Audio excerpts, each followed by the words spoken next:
Hey guys, as you know, I'm on my road to 2500 points ELO on chess.com Blitz.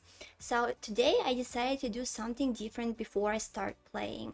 I decided to get more confident in my tactics and strengthen my tactics vision before I play my games. And I invite you to solve these puzzles along with me. You can pause at any time you want and let me know if that's something that you would like to see more often of, or maybe you don't like it at all. But I chose some very interesting puzzles for today. I'm gonna solve 12 of them, so feel free to pause at any time. Once again, in these puzzles there are two moves written below the board, and you need to visualize that position and find some tactics in that position that happens after two moves. So in total that would be 4 or 5 moves as far as I know.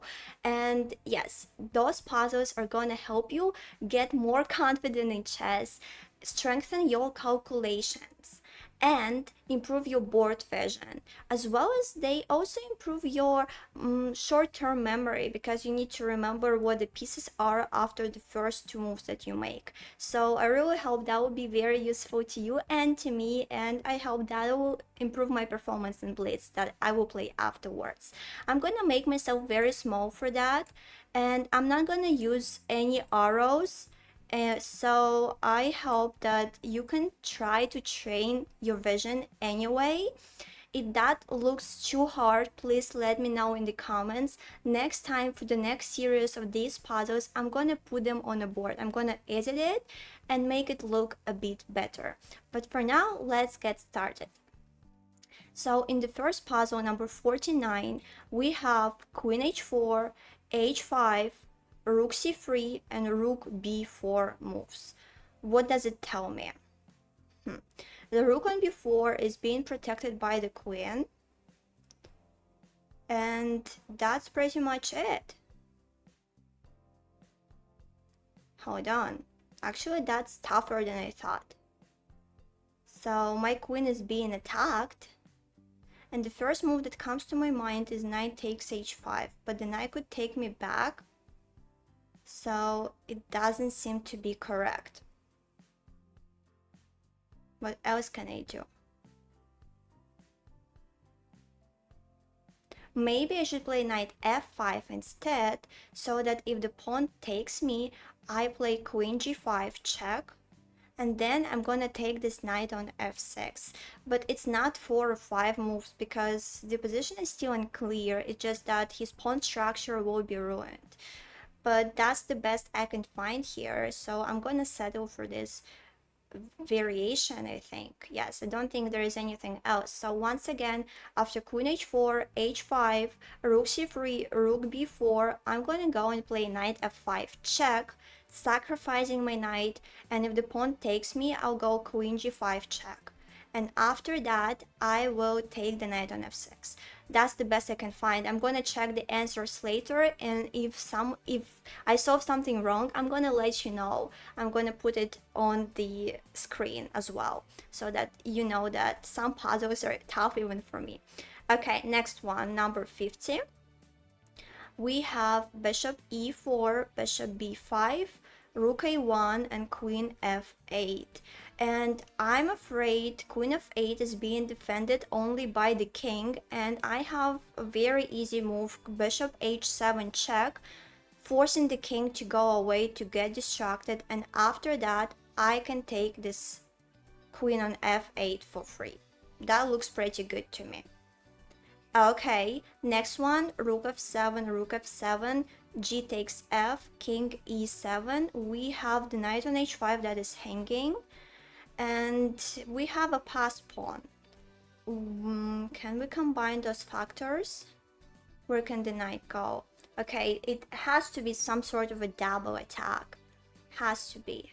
Oh, okay, the bishop on b7 is also hanging. So I'm gonna go knight e6, and after the king takes the pawn on f7, I'm gonna go knight d8, and I'll take the bishop on b7 for free. So once again, after the first two moves, rook f7, pawn takes king e7, I take knight e6.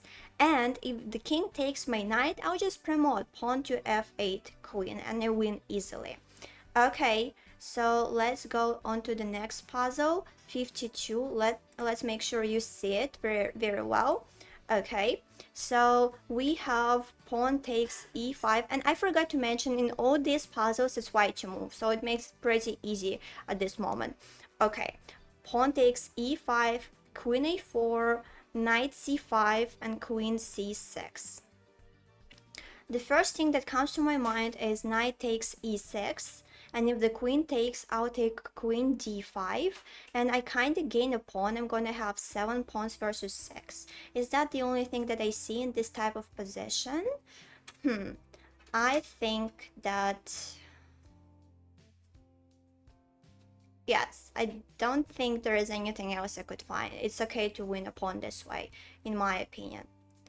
So instead, well, let's go to the puzzle number 53. Pawn takes the queen, bishop takes rook, queen g5, king f8, and it has to be some sort of a checkmate. And if I forgot to mention it first, the first two moves that you see below the board are completely random. They are not the best lines that could be played. Those are just the moves that help you visualize some random positions and calculate variations further. So you start calculating from move number 3, which already increases your level of chess. So we have, okay, once again, king f8. His bishop is on f1, my queen is there. What can I do? I wish I could checkmate. It feels like he has a lot of pieces too, and I could take the bishop on f1, but I don't want to do that. So what do we have? The rook on b8 is not protected, so that could be a target for me to find. And let's see if I play... I wish I could play knight g6 though. If I play knight g6, pawn takes, queen f6. If the king goes to e8, queen h8, and I take the rook on b8. But the king can go to g8 instead, and then I can go queen e6 check. A double attack, and I take the rook on d5. Okay, wow, maybe that was a bit too complicated. So once again, please leave your feedback if you want me to move the pieces on the real board, not during my solving process, but during my editing. I could add the real board and, you know, move pieces there for your convenience. So please let me know if you want me to do it. For this episode, I'm gonna leave it like that, like the way I solve the puzzles. So I think that's gonna be it, guys.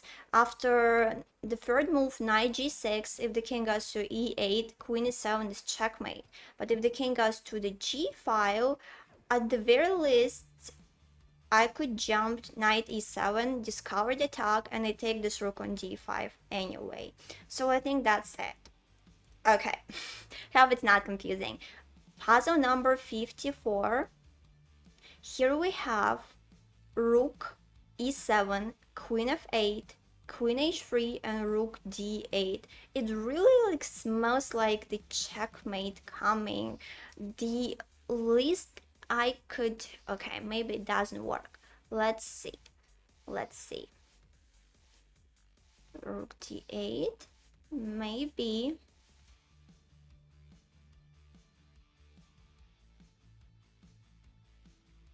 I wish I could checkmate there. Let me explain my thought process. I wish I could play knight e6, and if the pawn takes, queen takes e6, check.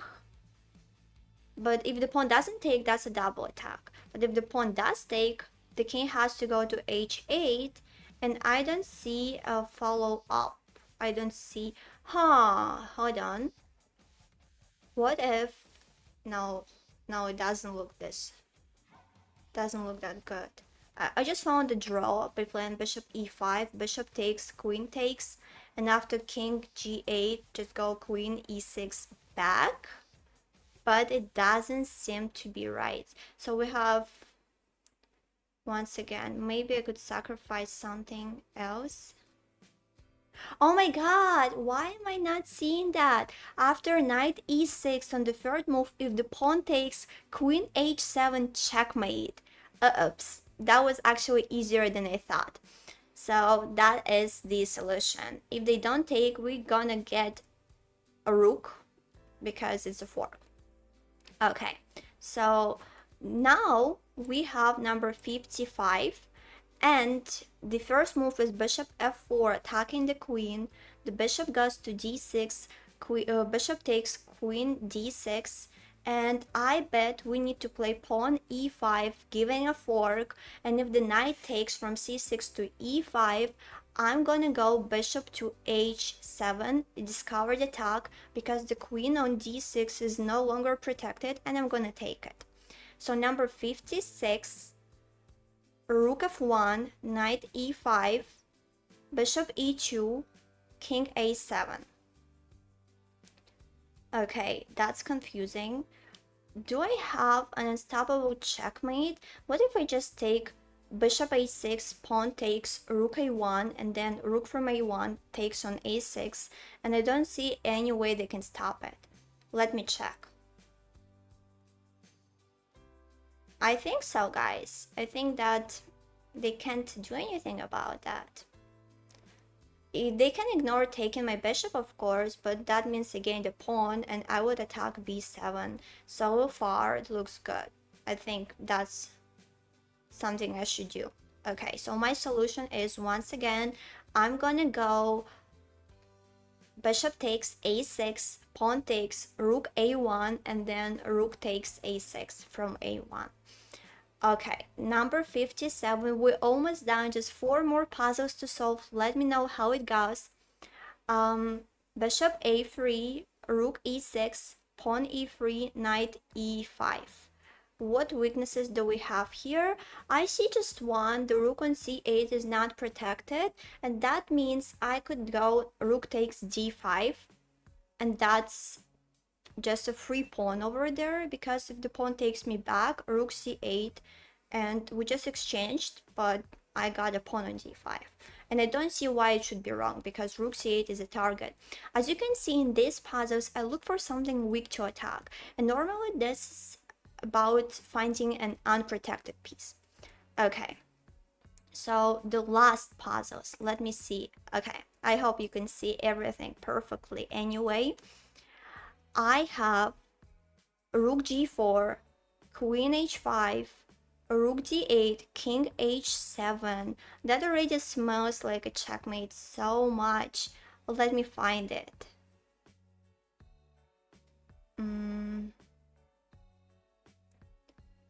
Can I just go queen g7?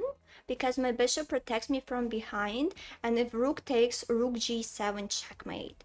It looks like that, guys. Just queen g7, rook g7, rook g7 checkmate. Okay, it looks right. And after that, we have pawn takes f6. I mean, that's the puzzle number 59. Just 2 more to go.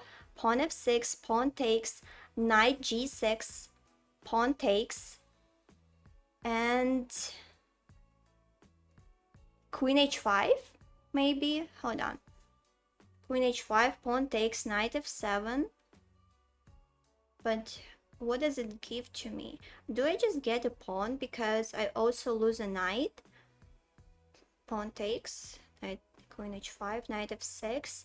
Let's say the king goes to g7, knight d7, rook d7, and I have 2 bishops. No, wait a second. Yeah, okay, I have 2 bishops versus a bishop and a knight. And as for the pawns, they have 4 and I have 6. So apparently that was the solution. I just got a pawn there, and yes, it looks like, hold on, maybe I'm wrong. No, they have 5 pawns. But I got a pawn. Maybe there is something else I could do.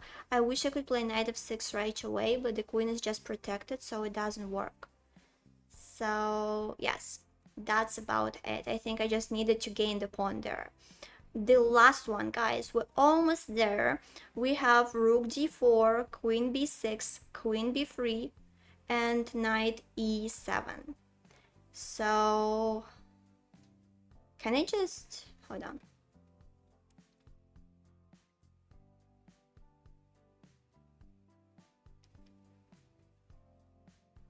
I want to play rook c4 because the queen is being defended just by the knight.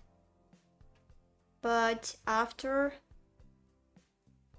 1 second, I'm almost there.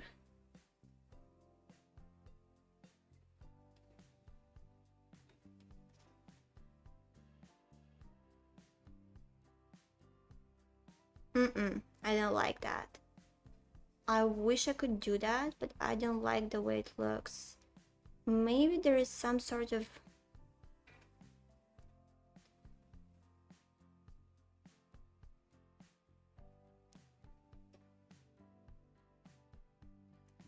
variant that I see isn't good.